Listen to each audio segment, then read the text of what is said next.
Hello, my name's Ricky Hipsher. See that? There's that. Hipsher Machinery. Yeah, that's me.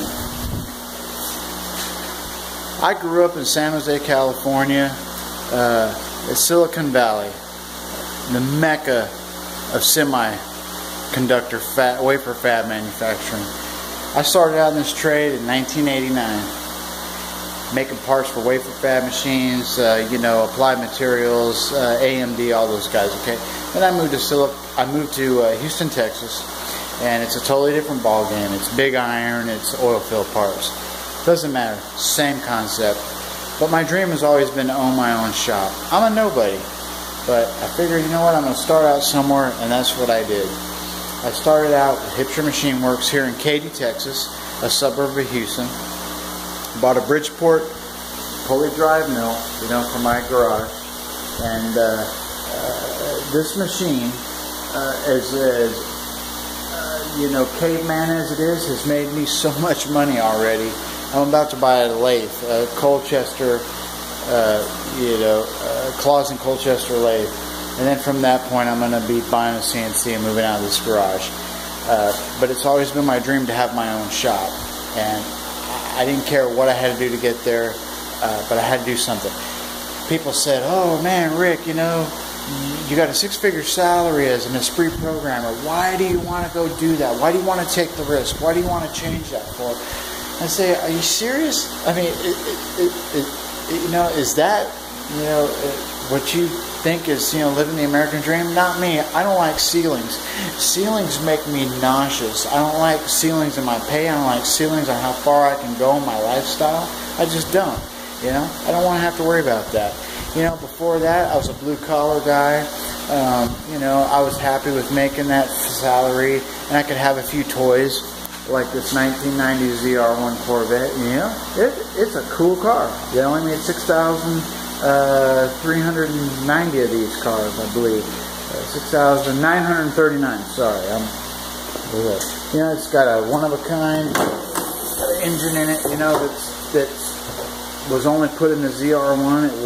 It broke all kinds of land speed records and all. You can Google it on.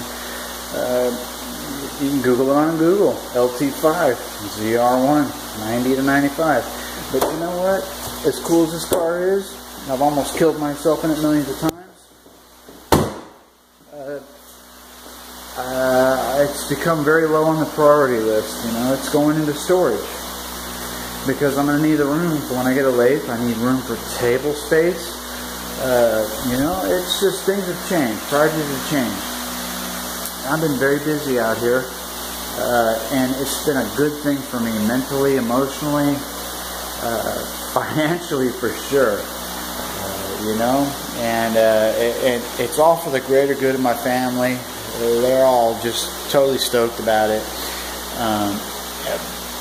But sometimes you have to just do things that are uncomfortable to make that leap, and that's what I decided to do.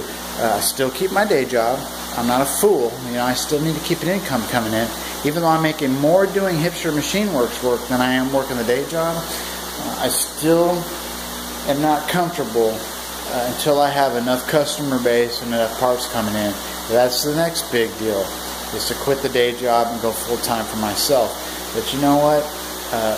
I'm going to document this because it is the first step. I consider it the first step in independence.